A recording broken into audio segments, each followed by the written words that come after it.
اللهم ارزقنا شفاعة الحسين، اللهم ارزقنا شفاعة الحسين، اللهم ارزقنا شفاعة الحسين، اللهم ارزقنا شفاعة الحسين. بعد مرنے کے میں مرنے سکتا الفت شبیر بسرات. أعوذ بالله من الشيطان الرجيم. بسم الله الرحمن الرحيم. الحمد لله رب العالمين، والصلاة والسلام على أشرف الأنبياء والمرسلين، شفيع المذنبين وخاتم النبيين، نبينا وشفينا وحبيب قلوبنا وطبيب نفوسنا أبي القاسم محمد.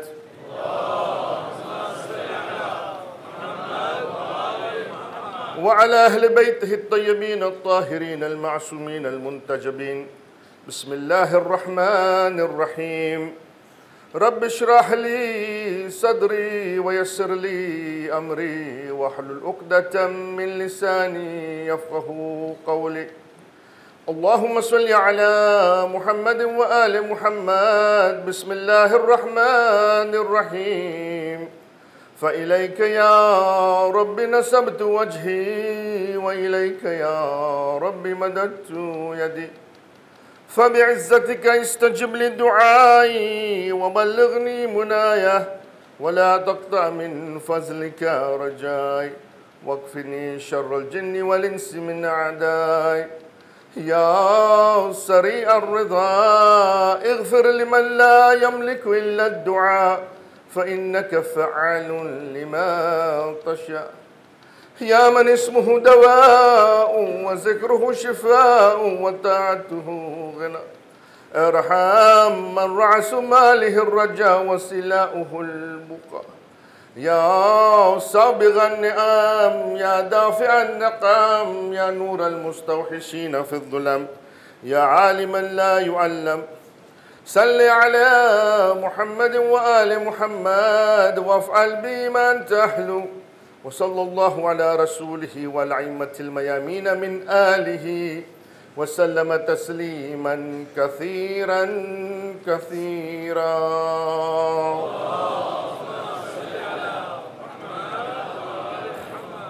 أما بعد، فقد قال الله سبحانه وتعالى في كتابه المجيد وفرقانه الحميد، وهو أصدق الصادقين وقوله الحق.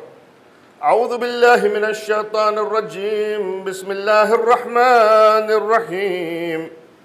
ألف لام را، كتاب أنزلناه إليك لتخرج الناس من الظلمات إلى النور بإذن ربهم إلى صراط عزيز الحميد. آمنا بالله وصدق الله العلي العظيم. صلوات على محمد وآل محمد. أعظم الله أجورنا وأجوركم بمسابنا بأبا عبد الله الحسين عليه الصلاة والسلام. Respected scholars, elders of the community, my brothers and sisters in Islam, Salamun alaykum jami'an wa rahmatullahi wa barakatuh. The human being has four major relationships. His primary relationship that the human being has is his relationship with Allah subhanahu wa ta'ala. That is his most important and overarching relationship, is his relationship with Allah subhanahu wa ta'ala. His goal, and in fact his purpose in life, is to be close to Allah subhanahu wa ta'ala, is to gain proximity to Allah subhanahu wa ta'ala. In fact, if you look at the goal of the insan, of the human being from a Quranic perspective, the Quran in many perspectives, many parts talk about how his relationship with Allah subhanahu wa ta'ala needs to be strengthened. That is his overarching relationship. He has to journey towards the proximity of Allah subhanahu wa ta'ala. But in order for him to journey towards the proximity of Allah subhanahu wa ta'ala, he has to engage in other relationships. We call it the secondary relationships of the human being. The relationships that are contingent so that they are able to give him the means towards reaching his goal. His goal being his primary relationship with Allah subhanahu wa ta'ala. Because he lives in this world, and because he is a distinct human being, he has a finite time in this world, he has to develop himself and he has to be able to achieve relationships in certain domains that will allow him from his descent to this world to ascend back to the proximity of Allah subhanahu wa ta'ala. So in order for him to do that, he engages in three contingent relationships. Salawat Muhammad wa ala Muhammad.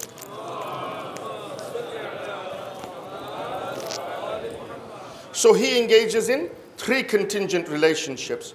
What are these three contingent relationships that he has to make sure that he's able to strengthen in this particular world? The first is he engages in a relationship with his inner self, with his own essence, with his inner self and with his own essence. That is his first relationship. The second relationship he has is his relationship with the universe, with the world around him. That's the second relationship he has to engage in. And the third relationship he engages in is his relationship with society, with other human beings, with his family, with his friends, with other members of the faith, with other members of who are not of the faith. He has to be able to achieve his strength and his relationship in that domain.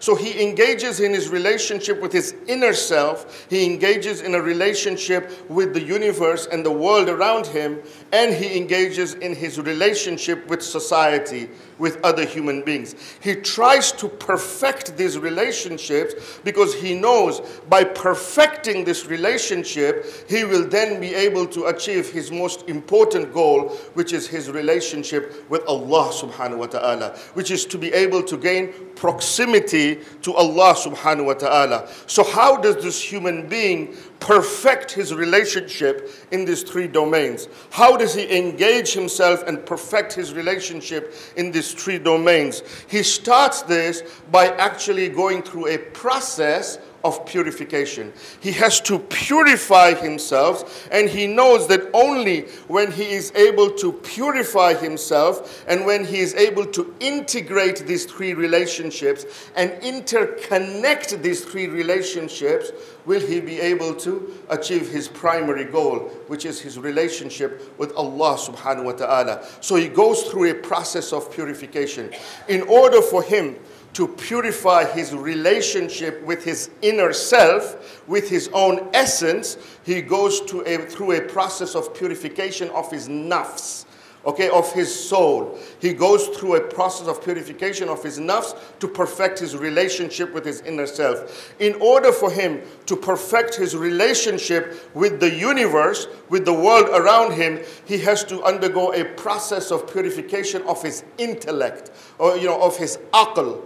In order for him to perfect his relationship with society, with other human beings, with his family and his friends, he needs to undergo a process of purification of his moral and ethical behavior, of his akhlaq. As he purifies himself in the domains of his nafs, as he purifies himself in the domain of his aql, and he purifies himself in the domain of his akhlaq and moral and ethical behavior, he perfects his relationship and he starts to now unfold new realities, new spiritual realities within himself. He starts to ascend towards the proximity of Allah subhanahu wa ta'ala. He starts to understand what is the real religion, what is the real purpose of my existence, what is the real purpose of the fact that how do I need to now go back and return to my Lord and get proximity to my Lord. So he undergoes this process of purification. But when he undergoes his process of purification, he unfolds and he unravels different realities. He knows that there are different realities that are at play. There is not just one reality. And he knows this is a process. This is not a state, it's a process. The more he purifies himself, the more he develops spiritually.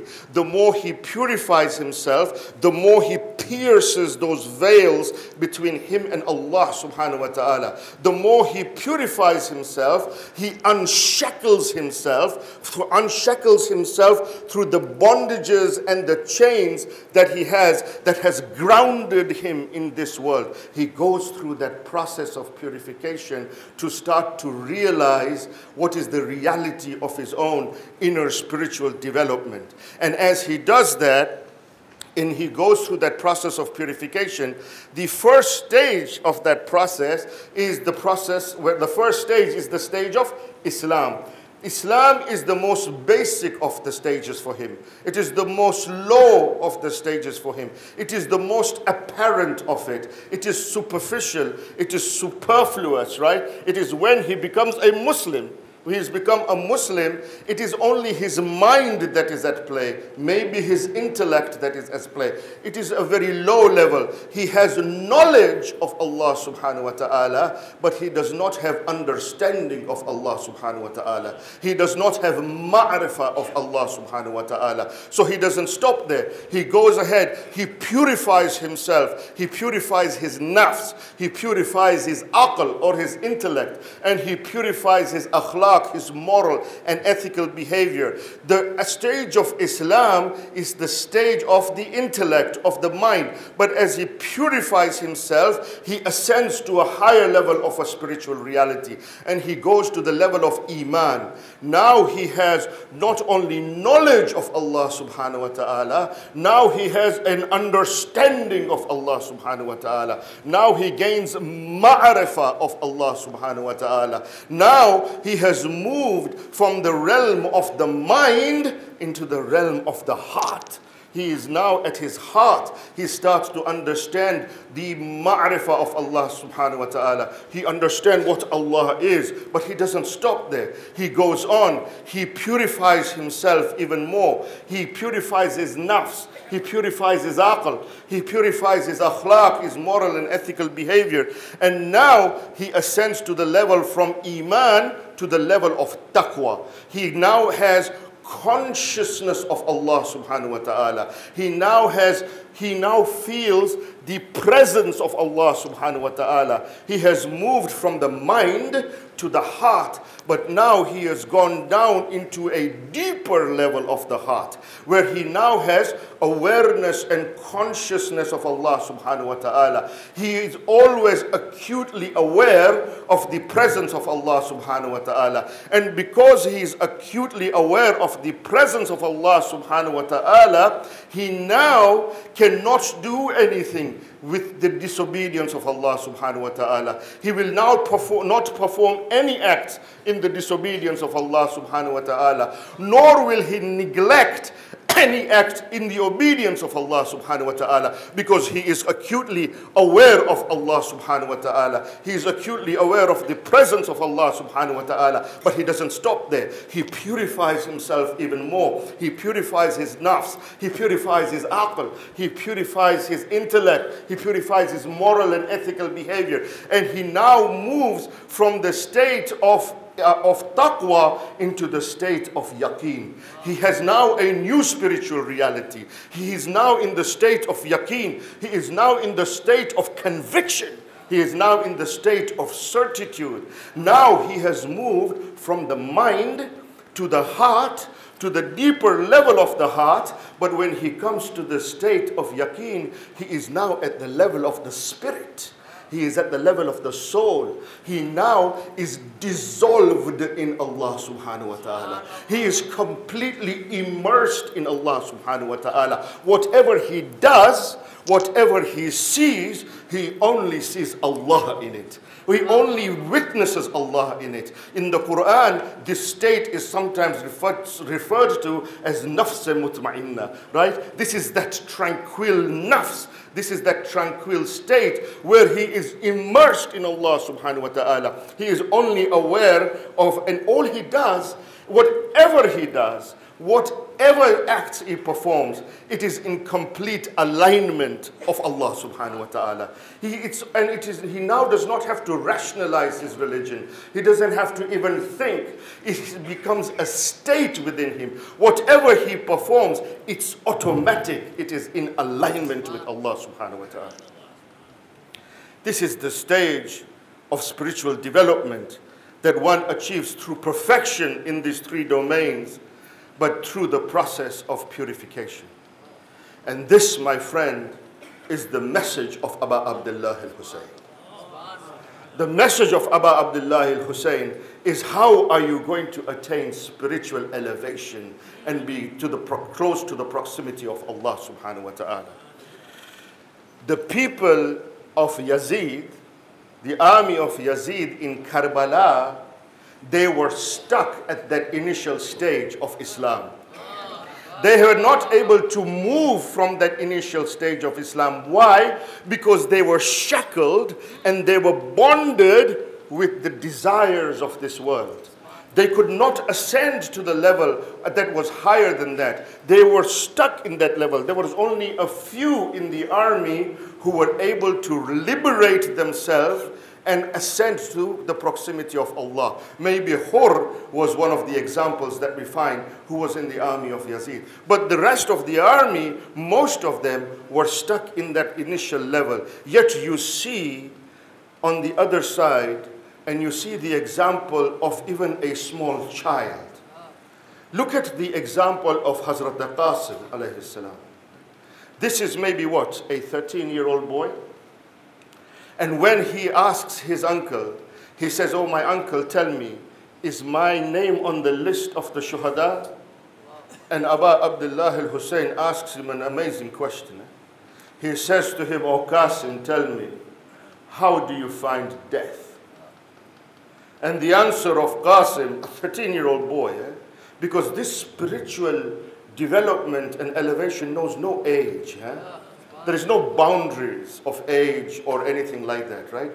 His answer to his uncle is that, "Oh, my uncle, if we are on the truth, then death to me is sweeter than honey." Look at the conviction of Qasim. He has moved from the level of Islam all the way to the level of conviction. His conviction is such that he does not even think anymore. He's saying, if I'm on the truth, then death is sweeter than honey. This is an amazing example. You know, Ayatollah Jawadi Amuli, he says that the best analysis of Imam Hussein alayhi salam's mission, the best analysis of the mission of Abu Abdullah al-Hussein salawatullahi wa salamu alayhi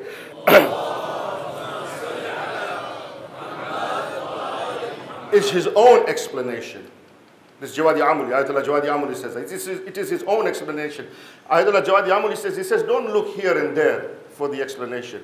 The explanation is his own letter that he has written to Muhammad al-Hanafiya. And in that letter, Imam Hussein says, وَسِيرَ بِسِيرَةِ جَدِّي وَعَبِي عَلِي ibn Abi Talib.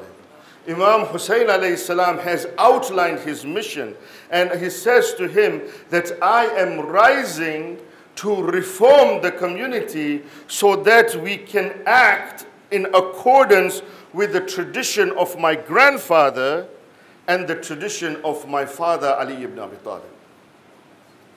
So the question is, what is this tradition? What is this tradition that Imam has mentioned in his will to Muhammad al-Hanafiya? Yeah, that we are going to act in accordance with the tradition of the Holy Prophet and the tradition of my father Ali ibn Abi Talib. What is this tradition? Ayatollah Jawadi Amuli says that the best way to explain this tradition is the one that is outlined in the first ayah of Surah Al-Ibrahim. And that is going to be the theme of our majlises.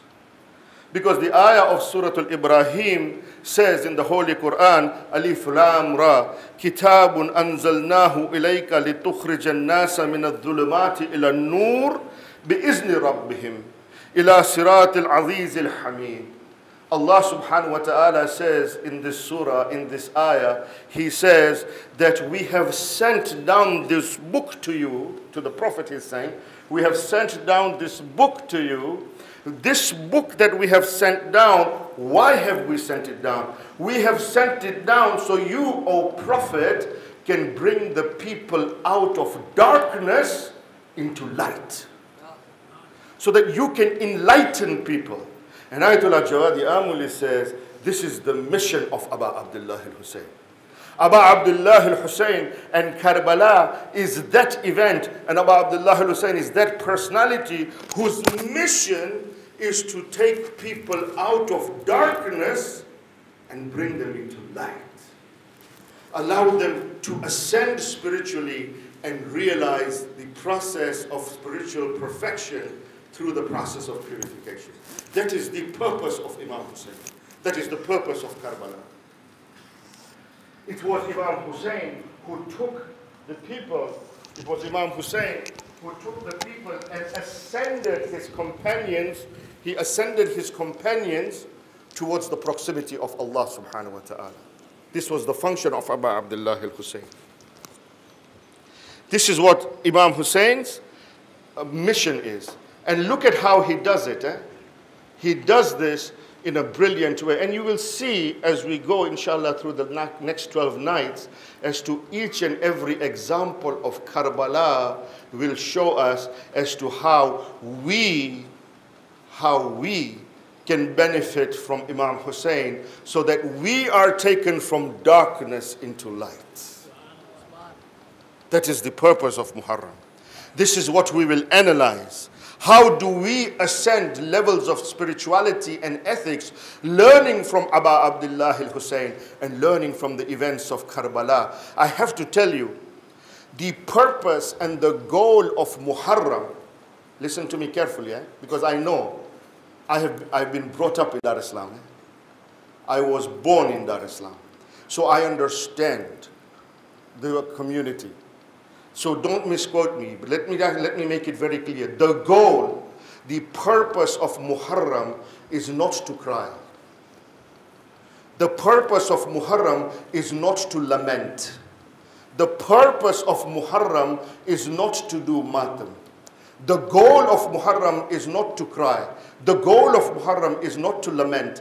The goal of Muharram is not to do matam. These are the means towards which we need to do something else. The goal of Muharram is to transform ourselves. That is the goal. The azah of Aba Abdullah al-Hussein is the means that we need to use in order for us to be able to be taken out of darkness into light. It is the means, it's not the goal. You think you can come 12 days and you can cry on Imam Hussein. And you know, the barakah of crying on Imam Hussein is such that you will be rewarded. The personality is such that even if you just cry for the sake of crying, you will still be rewarded. This is what Aba Abdullah is. But that is not the goal of Muharram. The goal of Muharram is to transform yourself. I'm telling you, tonight is the first night of Muharram. What we are tonight and what we will be in 12 nights, inshallah, may Allah give us life, it should be two different people.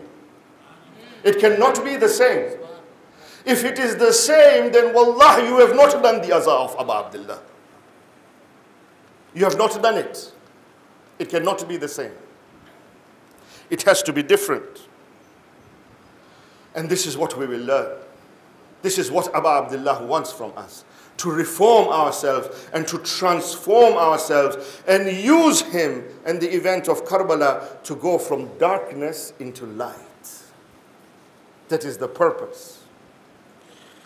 You know, despite the fact on the day of Ashura, when Aba Abdullah al-Hussein was on the ground, I'm not reading Masa'ib yet. He was on the ground and he was taking some last breaths of his life. And his body lay on the burning fields of Karbala and it lay there motionless. It was not moving.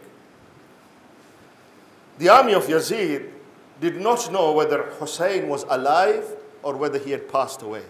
They did not know. So they came to Umar ibn Sa'd. They were very scared in going close to Hussein to see if he was alive or if he had passed away. They were very scared. So they went to Umar ibn Sa'd and they said to Umar ibn Sa'd that we don't know whether Hussein is alive or he is dead. We don't know. He is motionless, his body is not moving, but we don't know. So Umar ibn Sa'd said, don't worry. I know what to do. He says to Shimr, Shimr, come here. Shimr comes and he says to Shimr, Shimr, I want you to get an army, a group of people, and I want you to go and loot the women folk tents of Hussein. Umar ibn Sa'd says, because he says that if Hussein is alive, his zeal will not allow him to bear the fact that we are going to go and attack the women folk. So go and attack. So Shimr gathers his people. This you can find in any maqtal, by the way. Al-Lukhuf, Maqtal al-Mukarram, Nafas al-Mahmum, anywhere, right? So Shimr gathers these people, or the army of Yazid, and they start to move towards the tents of the women folk of Abu Abdullah al-Hussein. As they are moving, Imam Hussein alayhi salam, he opens his eyes. And from the corner of his eyes, he sees that the army of Yazid is moving towards the tents of the women folk. And then when he sees that, Imam Hussein alayhi salam, he musters all the courage that he possibly could have. He takes all the energy that he possibly could have, and he brings himself up on his elbows and he makes a statement. And I'm telling you, this statement is the most mind-blowing statement that Abu Abdullah has made. He says in this statement, he says, وَيْلَكُمْ يَا شِيَّةِ آلِ Abu Sufyan. Woe be to you, O the followers of the progeny of Abu Sufyan. إِن لَمْ يَكُنْ لَكُمْ دِينُكُمْ وَلَا تَخَافُونَ فِي الْمَعَادِ فَكُونُوا أَحْرَارًا فِي دُنْيَاكُمْ. Allahu Akbar. What a statement by Abu Abdullah al-Hussein. He says that if you are not on the religion of God and you do not fear the day of judgment, then at least be free in this world. At least be free from your animalistic desires. At least be free from your passions and your malices and your vices. إِن لَمْ يَكُنْ لَكُمْ دِينُكُمْ وَلَا تَخَافُونَ فِي الْمَآدِ فَكُونُوا أَحْرَارًا فِي دُنْيَاكُمْ. Now this statement, it shocked the people. The people were talking to each other and said, did you hear what Abu Abdullah said? Did you hear the statement of Hussein ibn Ali? What an amazing statement. They left, they turned back. They didn't go towards the women folks' tent. They turned back. If you look at this particular statement of Imam Hussein, we have to think about it. Imam, in this statement, he has identified three categories of people. Yeah? إِن لَمْ يَكُنْ لَكُمْ دِينُكُمْ وَلَا تَخَافُونَ فِي الْمَآدِ فَكُونُوا أَحْرَارًا فِي دُنْيَاكُمْ. If you are not on the religion of God, of Allah, and you do not fear the day of judgment, then at least be free in this world. So there is a category of people that are on the religion and that do fear the day of judgment. Yeah? Agreed? Bana, you can talk to me. I know it is a big crowd. Yeah? So you agree. There is one group, that one group that is on the religion and that has fear of the day of judgment. But he does not address those people, does he? He's talking to the army of Yazid and he says, إِن لَمْ يَكُنْ لَكُمْ دِينُكُمْ وَلَا تَخَافُونَ فِي الْآخِرَةِ فَكُونُوا أَحْرَارًا. He says, if you are not on the religion of Allah and you do not believe in the day of judgment. So I have one question for Abu Abdullah al-Hussein. I will say to him, Aka, these people that you are addressing, they are Muslims. They are Muslims. So why are you saying to them, if you do not have the religion of God, and you do not fear the day of judgment? These are Muslims, Bapa. These were such people, they used to recite salat every day. In fact, some of them had the marks of sujood on their forehead. They used to fast on the holy month of Ramadan. They were the Qari of Quran. They knew the Quran by heart. So why are you saying, O Aba Abdullah, that if you are not on the religion of Allah and you do not fear the day of judgment, it seems that the definition of religion as defined by Aba Abdullah al-Hussein is maybe different to the definition of religion that sometimes we have in our minds. Yeah? It's different. Otherwise, Imam would not have said that. Imam is alluding to a very important reality. He is saying that, if you are defining religion in a very narrow-minded way, where you are just saying you are immersed in rituals of religion without any understanding, then you are no different. Then you are no different. Imam is asking for a deeper understanding of the religion, not a narrow-minded understanding of the religion. But in order to have that different, the different level of religion, he says that the first thing that you need to do is to be a human being. فَكُونُوا أَحْرَارًا فِي دُنْيَاكُمْ. If you do not have the religion and you do not fear the day of judgment, at least be a human being. Detach from your animalistic desires and be a human being.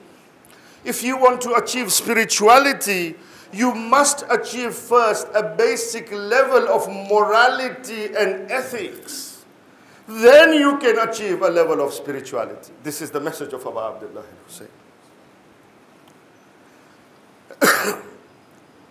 We have to decide, are we going to be stuck at that superficial or superfluous level, or are we going to use Abu Abdullah's statement and ascend to much higher levels of spirituality? The same thing happens on the night of Ashura. So Karbala is full of ethical and spiritual messages, and that is going to be our theme. We're going to look at the spiritual and ethical dimension of Karbala. Look at the night of Ashura.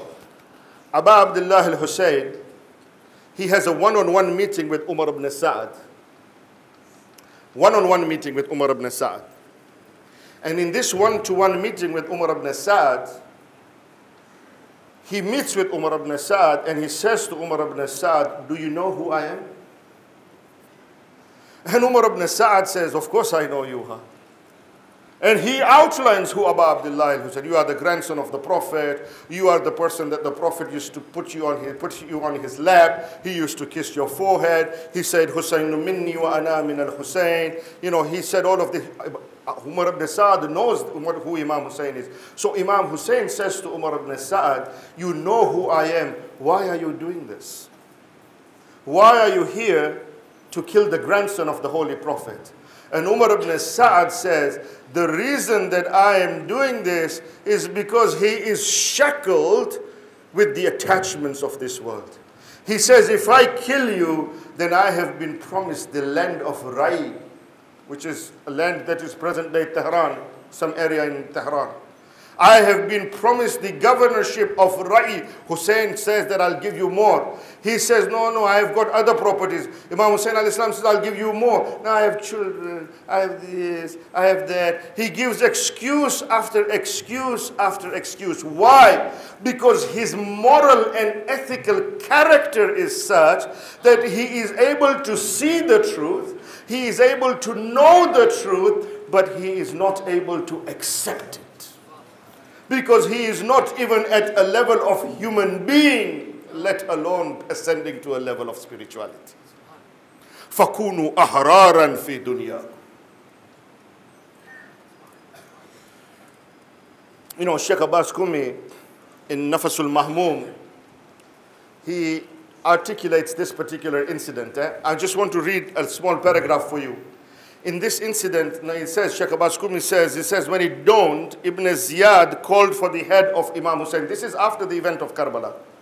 When the heads were taken to Kufa after the event of Karbala, he says that Imam Hussein, Ibn Ziyad called for the head of Imam Hussein, and he ordered it to be paraded in the streets of Kufa.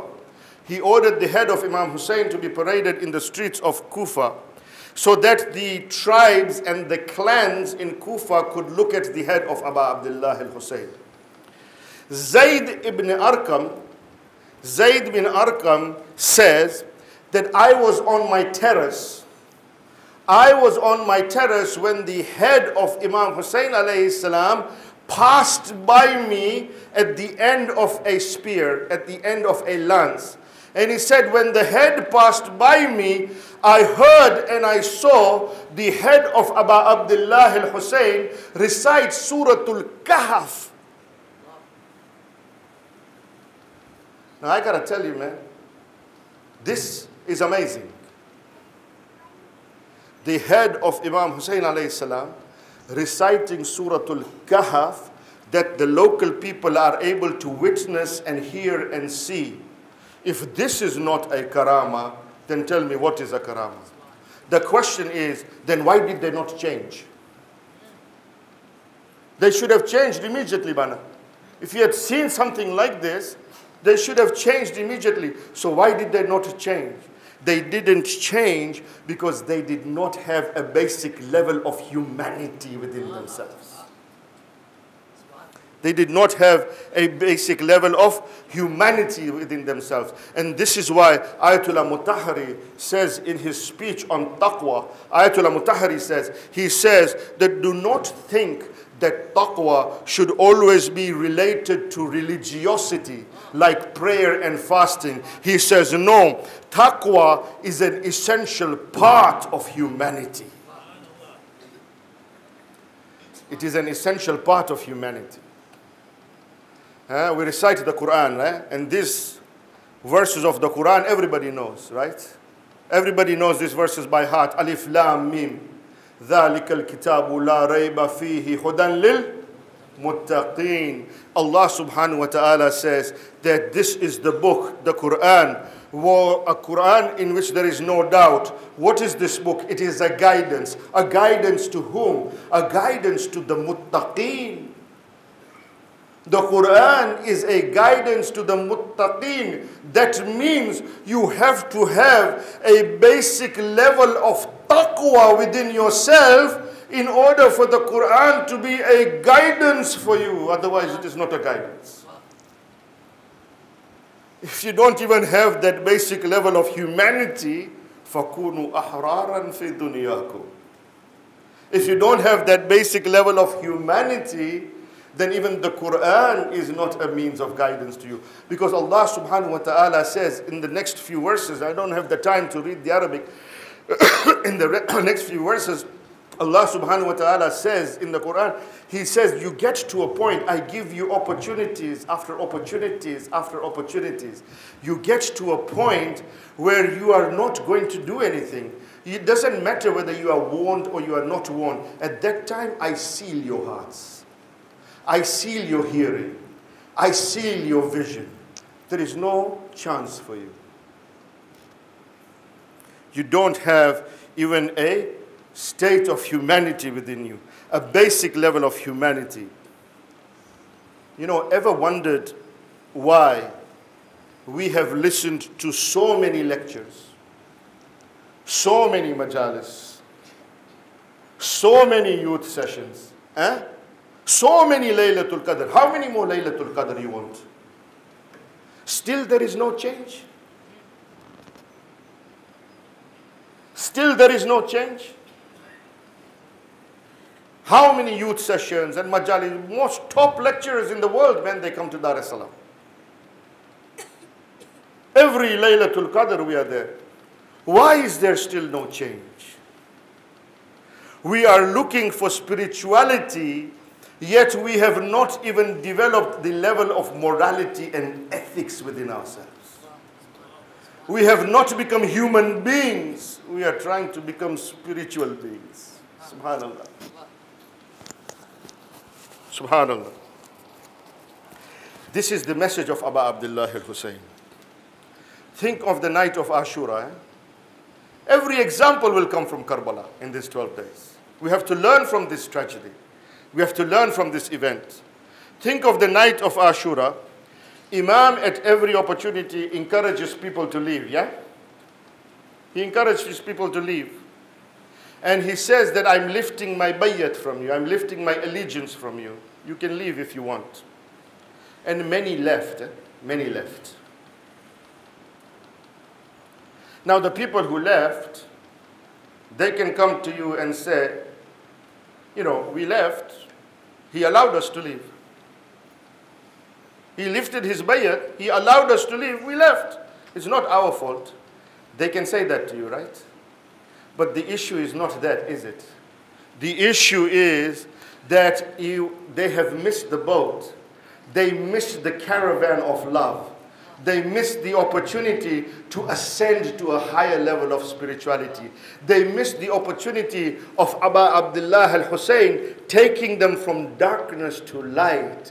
They missed that opportunity. That is why we look at them negatively and say, you missed the opportunity. Yes, you left, but you missed the opportunity. Because if you had even a little bit of potential in you, just like Zuhair ibn Qayn did, or a little bit of potential in you, just like Hur ibn Yazid al-Rihayi did, then Hussein would have taken you himself and taken you out of darkness and into light.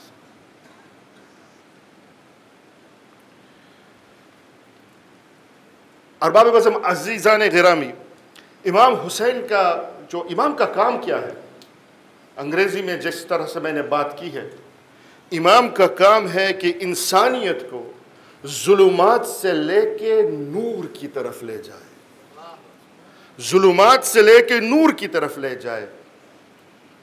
जब हुर इमाम के पास आए हैं आशूर के दिन, आशूर की रात एक अजीब कश्मकश में थे हुर, घबरा रहे थे, दिल घबरा रहा था। गुजराती में हम जिसको कहते हैं ना मुंजारो, घबराहट, ये कैफियत थी हुर इब्न यजीद अर-रियाही की। लेकिन जब सुबह को इमाम के पास आते हैं तो एक मर्तबा मुअर्रिख लिखते हैं कि हुर अपने आप को इमाम के कदमों पे गिरा देते हैं, इमाम के कदमों पे गिरा देते हैं। और एक जो मर्तबा हाथ जोड़ के हुर ने इमाम हुसैन को कहा कि आका, मैं माजरत खा हूँ, मैं माफ़ी मांग रहा हूँ कि मेरी वजह से आप यहाँ करबला में आए, मैं माफ़ी मांग रहा हूँ। इमाम हुसैन ने हुर को उठाया और इमाम हुसैन ने एक अजीब जुमला कहा हुर से। इमाम हुसैन ने हुर से कहा, हुर, तेरी माँ ने तेरा नाम सही रखा है, तुम्हारी माँ ने तुम्हारा नाम सही रखा है, क्योंकि हुर कहते हैं मर्द आजाद को। और इमाम हुसैन ने कहा कि हुर, आज तुम इस दुनिया की लज्जत से आजाद हो गए हो, आज तुम नूर की तरफ आए। फकूनु अहरारन फी दुनिया।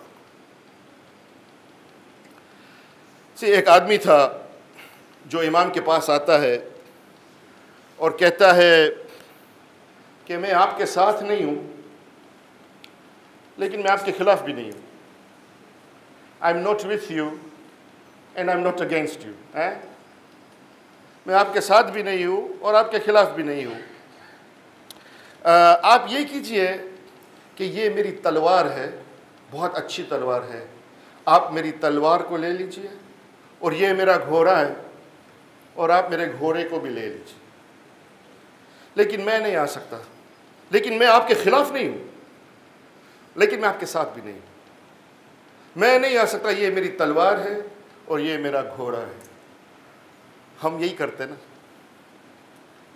हमारा भी यही कैफियत, हमारी कैफियत यही है, हम यही करते। हम ज़रा स्मार्ट हो गए, इंटेलेक्चुअल हो गए, हम यही कहते हैं जब चंदा देने का वक्त आता है, सेंटर बनाना है, ये बनाना है, चंदा चाहिए, हाँ ले जाओ, कितना चाहिए, कितना चाहिए, देने के लिए तैयार हूँ। चंदा चाहिए ना, नो प्रॉब्लम, चंदा देने के लिए तैयार है। लेकिन जब दीन की बात आती है, हाँ, जब दीन की बात आती है, सुबह की सलात पढ़ना वो बहुत मुश्किल है।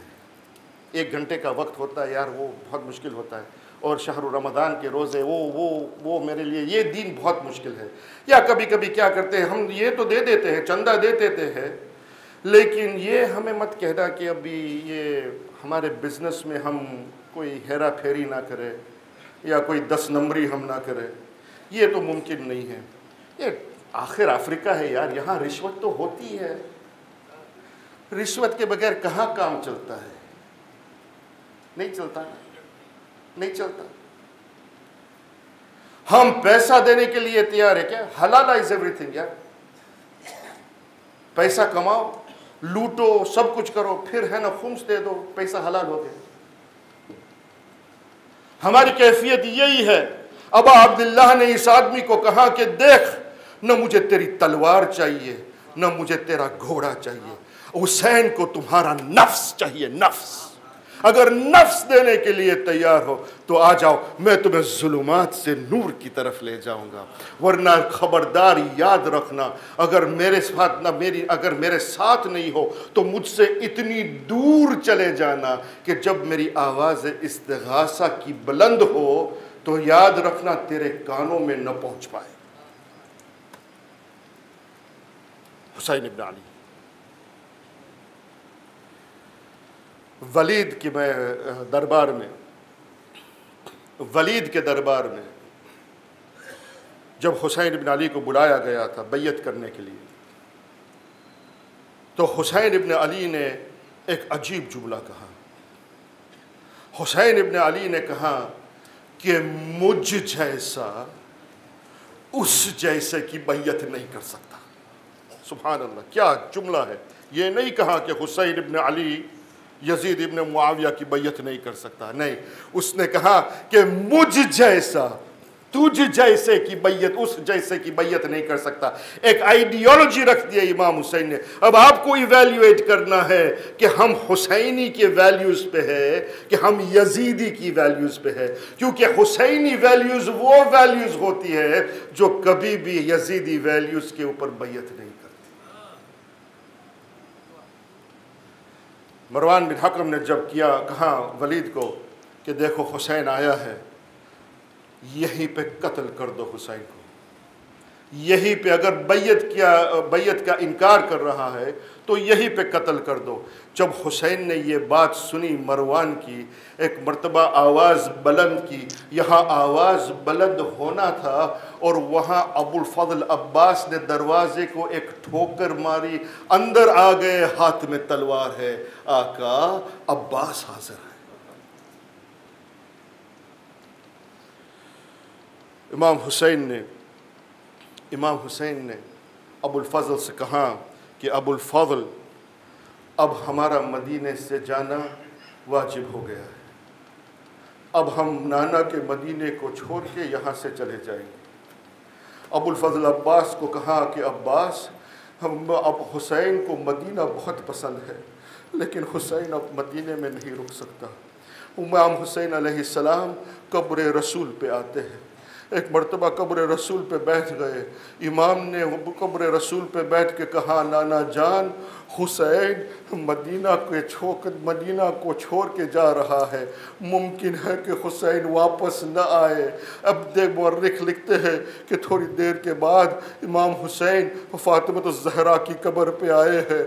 जब माँ की कब्र पे आया है इमाम हुसैन, तो एक मर्तबा इमाम हुसैन माँ की कब्र पे बैठ गए, माँ की कब्र पे बैठ गए और ज़ार ज़ार रोने लगे। एक मर्तबा हुसैन ने कहा, अम्मा, हुसैन मदीना छोड़ के जा रहा है, हो सकता है कि ये मेरा आखिरी सलाम हो, हुसैन वापस नहीं आएगा। ये सुनना था। कब्र फातिमा ज़हरा से आवाज़ आई, बेटा हुसैन मदीना छोड़ के जा रहे हो, लेकिन याद रखना हर लम्हा तुम्हारी फातिमा तुम्हारे साथ होगी, हर लम्हा तुम्हारी माँ फातिमा तुम्हारे साथ होगी।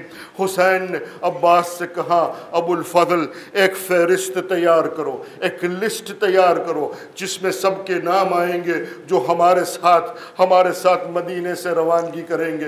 अब्बास ने फहरिस्त तैयार किया। मुअर्रिख अरबाब मिंबर कहते हैं कि एक वक्त आया कि अब्बास ने चाहा कि वो फातिमा सुगरा का नाम लिखे। हुसैन ने कहा इस नाम को निकाल दो। दूसरी दफ़ा चाहा कि फातिमा सुगरा का नाम लिखे। हुसैन ने कहा इस नाम को निकाल दो। अब फातिमा सुगरा को जब खबर मिली है कि हुसैन ने अपना नाम निकाल दिया है, एक मर्तबा अली अकबर के पास आती है और कहती है, भैया अकबर, बाबा मेरा नाम नहीं लिख रहे, मैं नहीं आ सकती आपके साथ, हो सके तो बाबा से मेरी सिफारिश कर लेना। अली अकबर इमाम अल हुसैन के पास आते हैं, बाबा जान आप जानते हैं कि मैं फातिमा सुगरा से बहुत मोहब्बत करता हूँ, आपने उसका नाम क्यों नहीं लिखा है। एक मर्तबा हुसैन ने अपने सर को झुका दिया और कहा, बेटा अकबर, फातिमा सुगरा नहीं आ सकती क्योंकि मेरी शहादत के बाद बीबियों को बेपर्दा कूफे और शाम के बाजार में ले जाया जाएगा और मेरी फातिमा सुगरा मेरी माँ फातिमा जहरा की हम शक्ल है। हुसैन ये नहीं चाहता कि फातिमा की हम शक्ल बाजार कूफा और दरबार यजीद में फिराया जाए। अज़ारादारान हुसैन काफिला तैयार हुआ। ये काफिला तैयार हुआ। एक मर्तबा अली असगर फातिमा सुगरा से लिपट गया। जब फातिमा सुगरा से लिपट गया तो फातिमा सुगरा ने बाबा इमाम हुसैन को कहा कि बाबा जान अली असगर को मेरे पास छोड़ दे, मैं अली असगर का ख्याल रखूँगा, वो तो छोटा सा बच्चा है। अली असगर किसी के पास नहीं जाता।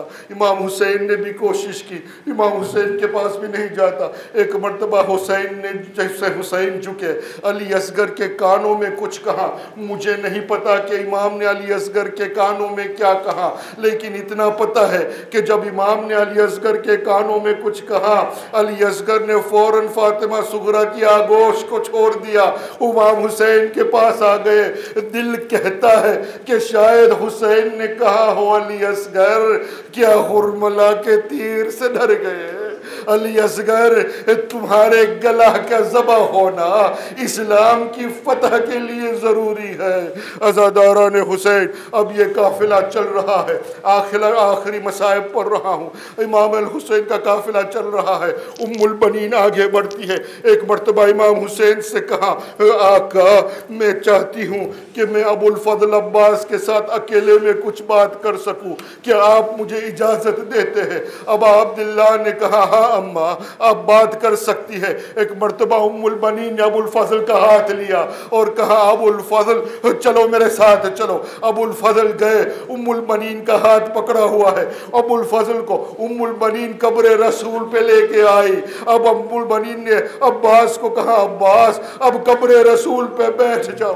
अब्बास कब्र रसूल पे बैठ गए। अब उम्मुल बनीन ने कहा, अब्बास अपना एक हाथ कब्र रसूल पे रखो। अब्बास ने एक हाथ कब्र रसूल पे रखा। उम्मुल बनीन ने कहा, अब्बास अब अपना दूसरा हाथ मेरे सर पे रखो। उम्मुल बनीन ने अब्बास को कहा, दूसरा हाथ मेरे सर पे रखो। अब्बास ने दूसरा हाथ माँ के सर पे रखा। अब उम्मुल बनीन ने कहा, अब्बास अब मुझसे वादा करो कि ये हाथ उस वक्त तक सलामत रहेंगे जब तक मेरा हुसैन जिंदा रहेगा। ये हाथ उस वक्त तक सलामत रहेंगे जब तक मेरी ज़ैनब के सर पे चादर। वसियअलमुल्लज़ीना ज़लमू अय्यामन क़ल्बुन इन्ना लिल्लाहि व इन्ना इलैहि राजिऊन। मातम हुसैन।